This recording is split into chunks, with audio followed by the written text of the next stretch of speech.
Dire warnings mount as Russian forces dig in on... We are fighting a war against Russia and not against each other.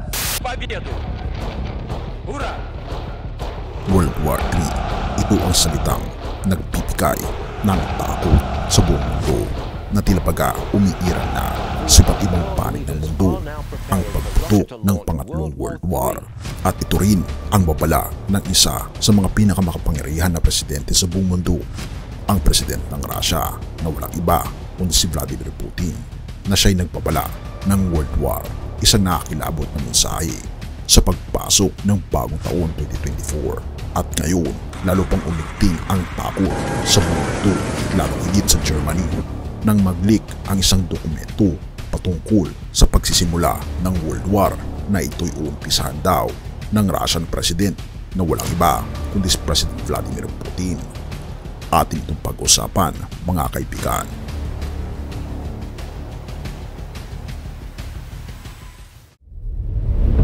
Nag-aalala ang Germany na maaring magsimula ng World War ang Russia at ito ang World War III.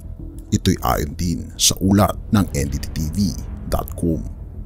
Ayon kasi sa mga natanggap na dokumento mula sa Ministry of Defense ng Germany, ayon sa pahayag ng Bild newspaper, niuugma ng outlet ang impormasyon sa mga klasipikadong dokumento sa kanilang nakuha mula sa Ministry of Defense ng Germany. Sinasabi ng outlet na maaring maghanda ang Germany para sa isang armadong labanan laban sa Russia at nagtuturo sa posibleng pagsisimula ng World War III sa susunod na taon. Ang ulat ay lumalabas habang ang patuloy na alitan sa pagitan ng Russia at Ukraine ay papalapit sa 2 taon. Gayunpaman, tinanggihan ng mga opisyal ng Russia na magbigay ng pahayag hinggil sa ulat ng Bild at inakusahan na ito daw ay isang peking balita. Iniulat din ng ulat na nagbabala ang mga puwersang armado sa Europa para sa isang pag-atake ng Russia sa eastern flank ng NATO na maaaring kasama ang isang cyber offensive. Sa senaryong ito, tinatawag na Alliance Defense 2024, magsisimula ang pag-escalate sa loob lamang ng ilang linggo at ang libu-libong sundalo ng Germany ay maaaring ipadala sa laban, ayon sa mga pinagmulan ng Defense Minister ng Bild. Dahil sa pagbawas ng pondo mula sa kanluran, ang mga puwersa ng Russia ay aatake sa mga tropang Ukrainian sa isang spring offensive. Ayon sa German outlet, inilarawan din ito ng mga hakbang buwan-buwan kung paano gagalaw ang mga puwersa ng Russia at paano magtatanggol ang NATO sa kanilang mga kalyado. Ang mga laban ay mag-e-escalate sa Setyembre ayon sa mga klasipikadong dokumento na magtutulak kay Russian President Vladimir Putin na maglunsad ng malawakang military exercise na kasama ang 50,000 na tropang Russia na sundalo sa Western Russia at Belarus.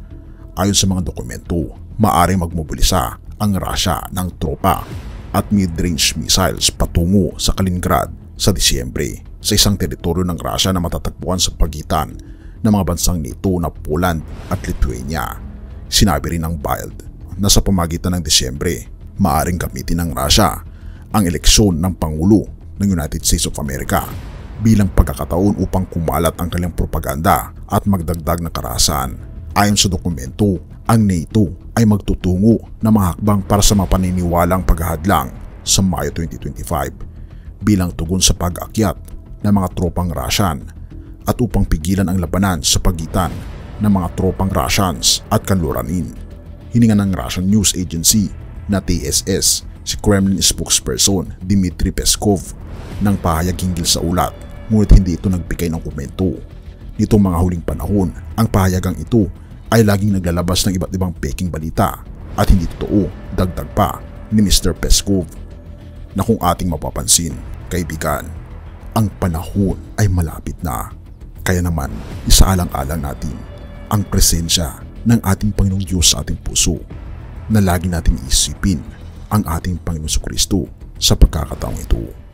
Mga taga-Filipos 4 verse 7, at ang kapayapaan ng Diyos na hindi kayang maunawaan ng tao ang siyang mag-iingat sa inyong puso at pag-iisip dahil sa inyong pagkipag-isa kay Kristo Jesus. Kaibigan, ang kapayapaan nawa ng ating Panginoong Jesus ang siyang mamalagi sa ating puso't isipan mula ngayon at magpakailanpaman. Purihin ang ating Panginoong Diyos at salamat kaibigan sa iyong panonood. Tayo manalangin. Ama naming banal, mga Panginoon naming Diyos, kami po'y lubos na nagpapasalamat sa inyo.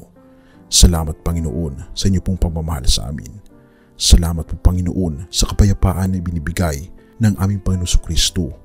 Nanawa po'y ituon namin lamang ang aming atensyon sa Kanya dahil ito po ang nararapat namin gawin.